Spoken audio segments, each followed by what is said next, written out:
Welcome back, and what's next? Catching our train for Brescia, which we'll then catch our connection to Iseo for part 2.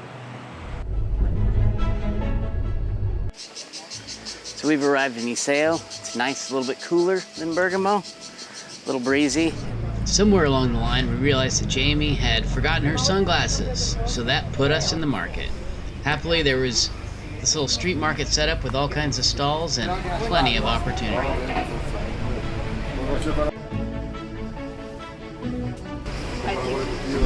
think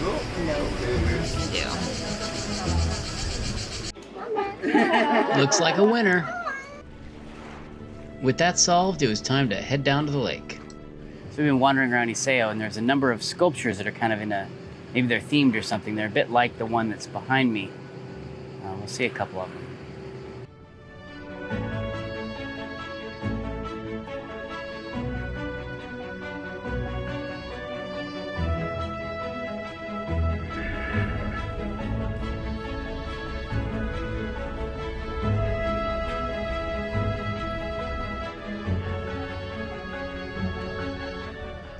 Iseo is a small town full of quiet streets and squares like this one, and happily we were staying right in the middle of it. To our house.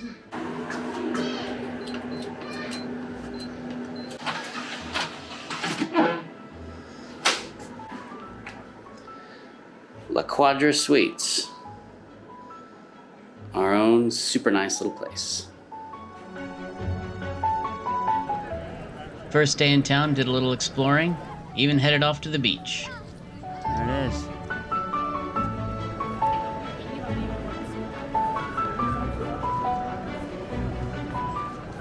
Hero of the 19th century fight to unify Italy, Giuseppe Garibaldi is a big deal here. This monument to his legacy went up in 1883, and it is the first of its kind in Italy.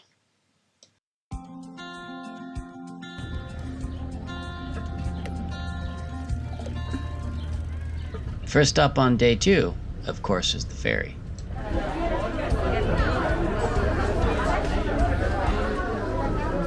Day 2 in Iseo, heading off on the ferry to Monte Isola.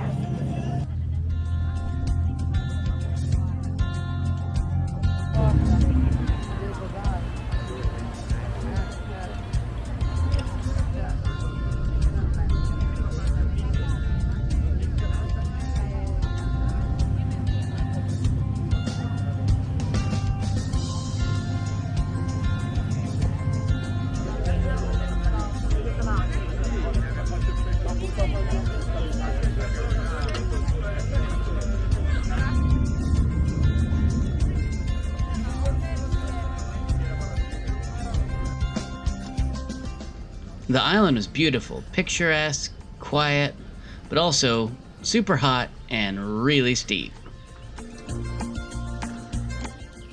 The thing about these lovely little villages on hills is they're on hills. And going anywhere is just going uphill.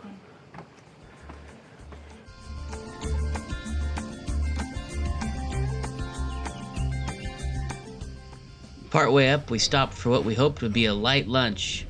Okay, so we have a whole bunch of salami, sardines, trout, I think. This one's trout, salmon. Salmon.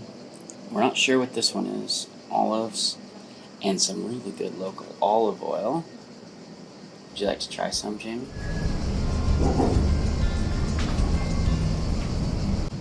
That's really good.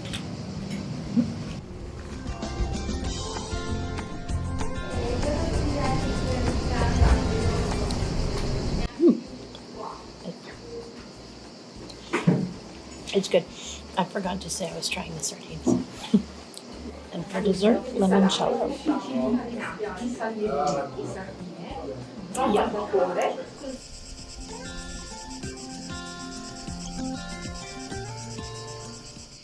So we're walking up the mountain.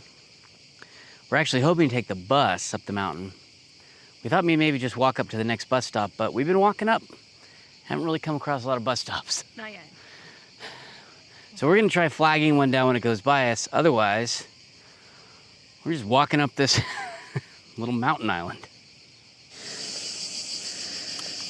Oh, it's 1,000,000 degrees. I lost my sunglasses earlier in the trip, so I got these new ones. Forgot my hat, so I have a new hat. I'm glad I have them today.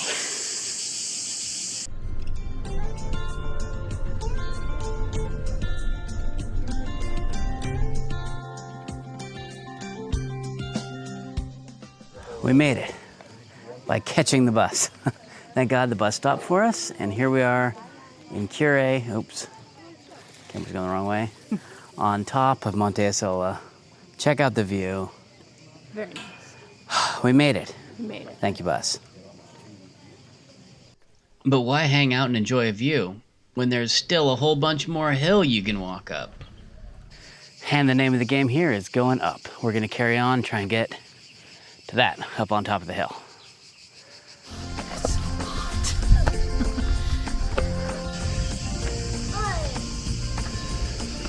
Oh, it just gets steeper.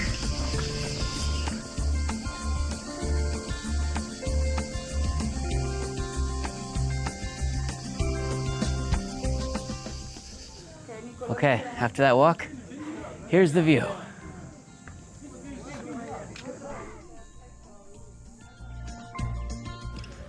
The sign outside said that this statue is 12th century. It seems in like it's like new condition.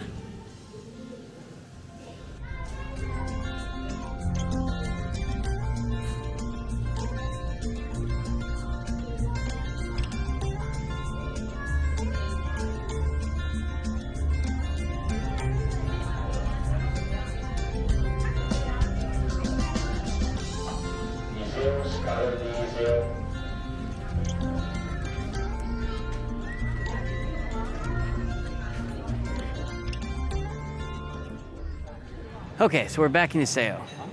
Monte Isola is beautiful, but stinking hot.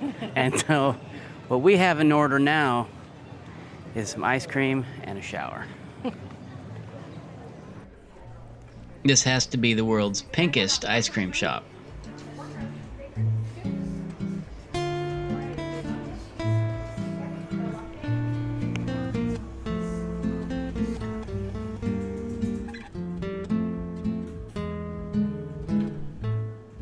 All right, we're heading somewhere that I believe to be a craft beer destination. Both of our favorites. All right, we are at Torberia Iseo, which is actually over here on the alley, but they have seating over here in this nice open spot. It's the local beer bar. And I've got this little flight of local beers. I'm gonna start off trying the IPA because IPAs are the best. And it's pretty good. It's about as good as any IPA I've had in England. Thus refreshed, what would be nicer than a lovely little walk by the water at dusk?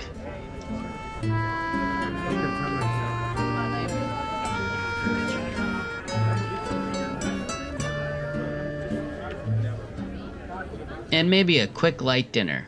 Well, maybe not light. Okay, it's my piadineria. It's like a heavy cooked tortilla with cheese and meat and lettuce. Mm-hmm. As delicious as you'd expect it to be.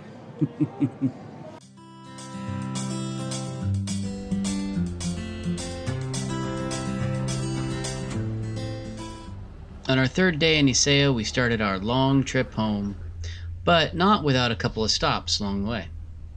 Our route back to the airport's fairly long from Iseo. We have to go through Brescia. We've got quite a bit of time, so we're gonna check out this town.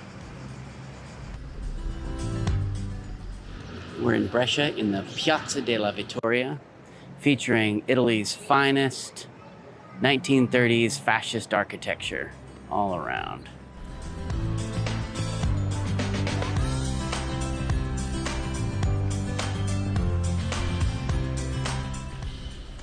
Though the overt reminders of it are all over the place in the architecture, they've at least taken the time to chisel fascismo off the sculpture.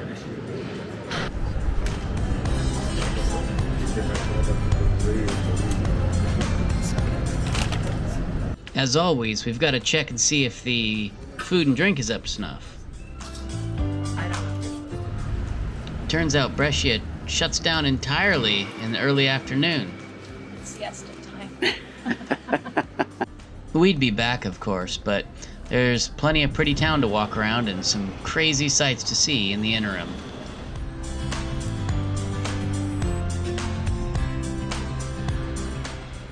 The cathedral's closed also during the afternoon siesta, but with a little patience, we got in.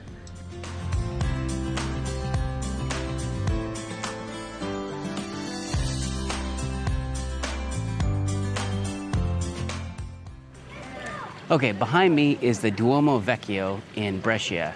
It's a Romanesque 11th or 12th century church, super old, down in the crypt, which is mercifully cold. There's a 13th century painting which we enjoyed taking a look at. But what brought us here was, similar to our Lorenzo Lotto tour in Bergamo, is we were hot on the trail of another Renaissance artist who we were tipped off to by the Blue Guide. In this case, it was Moretto de Brescia, who lived and did most of his work here. He was a student of Titian, and he has several pieces here in the cathedral.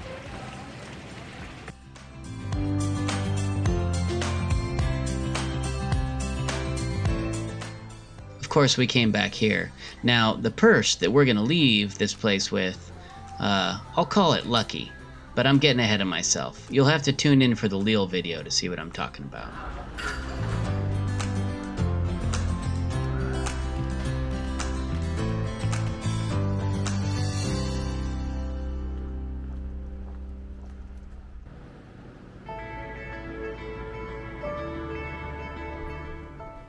All good things must come to an end, and so we headed out.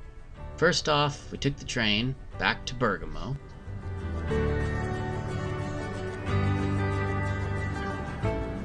From Bergamo, we hopped on the bus to the airport.